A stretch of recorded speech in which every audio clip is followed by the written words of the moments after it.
Hello, ladies and gentlemen. The Stanley Parable. Look at this. Even on the front fucking intro, look, it's even got my fraps thing up there. You probably can't see it, but my fraps thing is actually up there, and it's just it goes on and on. I might have to turn this one on a little bit. Captioning.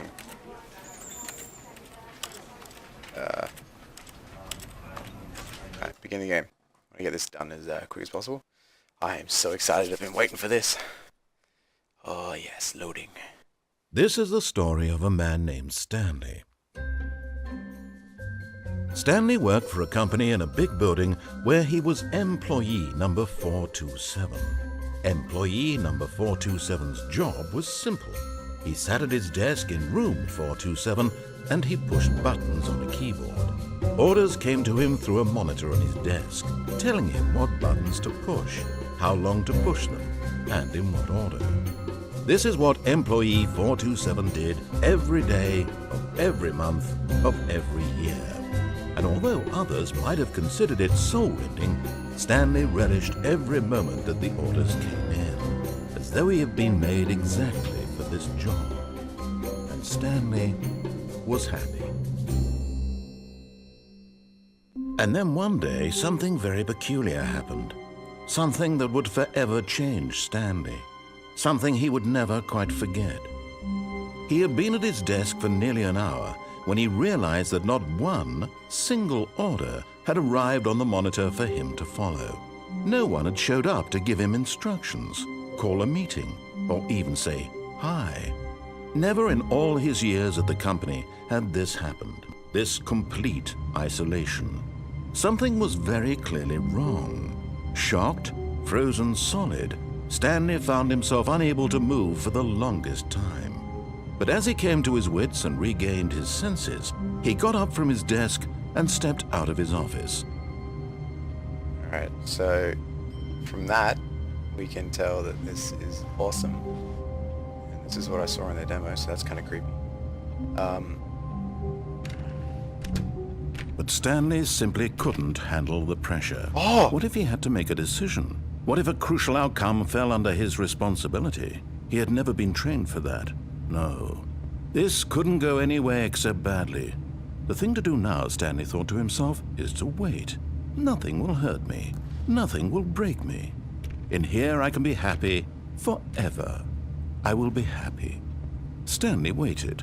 Hours passed, then days. Had years gone by? He no longer had the ability to tell.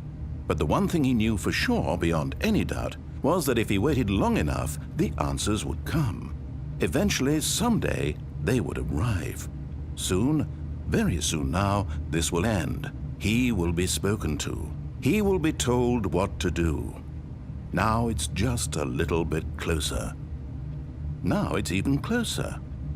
Here it comes.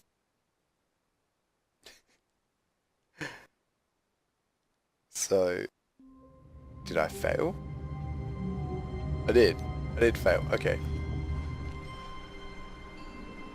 So, All of his co-workers were gone. What could it mean? Stanley decided to go to the meeting room. Perhaps he had simply missed a memo.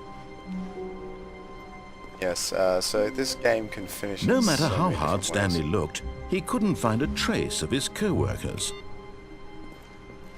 This is very interactive.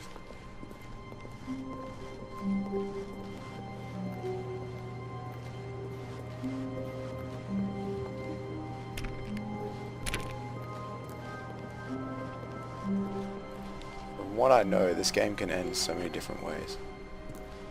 So that means that anyone doing playthroughs of this are going to have a different thing each time.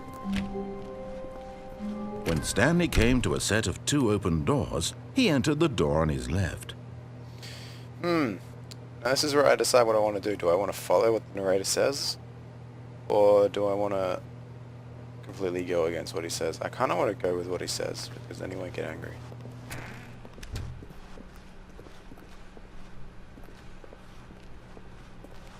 Hopefully. Yet there was not a single person here either. Feeling a wave of disbelief, Stanley decided to go up to his boss's office, hoping he might find an answer there. It's the exact same storyline as the mod. Coming to a staircase, Stanley walked upstairs to his boss's office. This is exactly the same.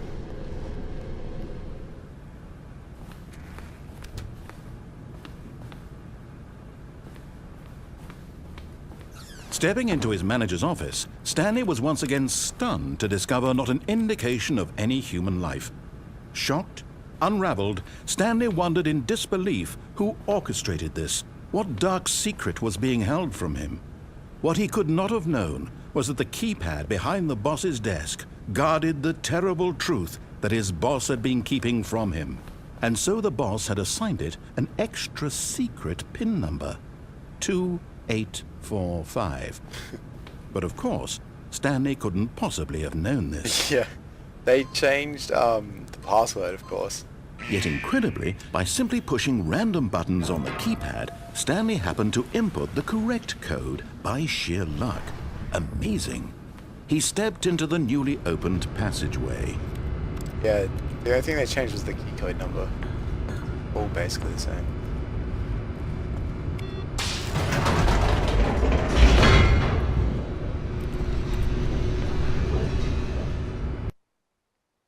Ooh, loading a new area, are we? Descending deeper into the building, Stanley realized he felt a bit peculiar.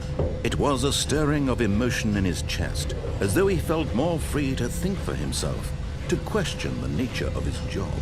Why did he feel this now, when for years it had never occurred to him? This question would not go unanswered for long.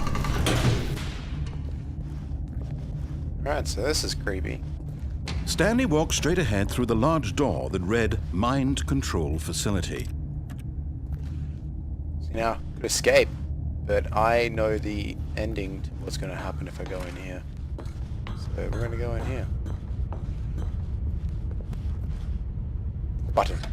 The lights rose on an enormous room packed with television screens. Whoa. What horrible secret did this place hold? Stanley thought to himself. Did he have the strength to find out? Sure did. Yeah, I know the endings to this, unless they've changed them, of course. Now the monitors jumped to life, their true nature revealed. Each bore the number of an employee in the building, Stanley's co-workers. The lives of so many individuals reduced to images on a screen, and Stanley, one of them, eternally monitored in this place where freedom meant nothing. My screen somewhere over there. I think that's mine there.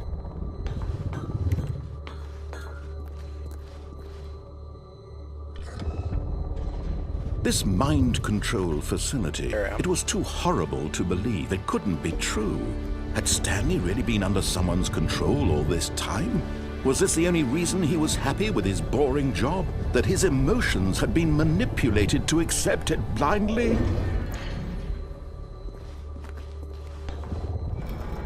No, he refused to believe it. He couldn't accept it. His own life in someone else's control? Never! It was unthinkable, wasn't it? Was it even possible? Had he truly spent his entire life utterly blind to the world? I love the But narrative. here was the proof. The heart of the operation. Controls labeled with emotions. Happy, or sad, or content. Walking, eating, working. All of it monitored and commanded from this very place. And as the cold reality of his past began to sink in, Stanley decided that this machinery would never again exert its terrible power over another human life. For he would dismantle the controls once and for all. Yeah, let's do that, shall we? I'm gonna press that. That does.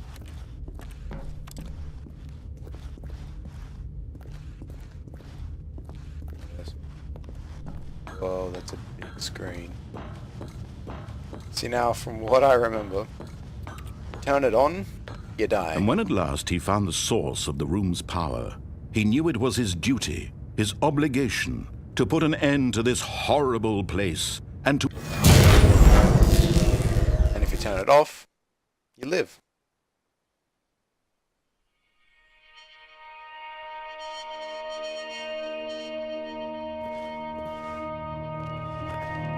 blackness and a rising chill of uncertainty. Was it over?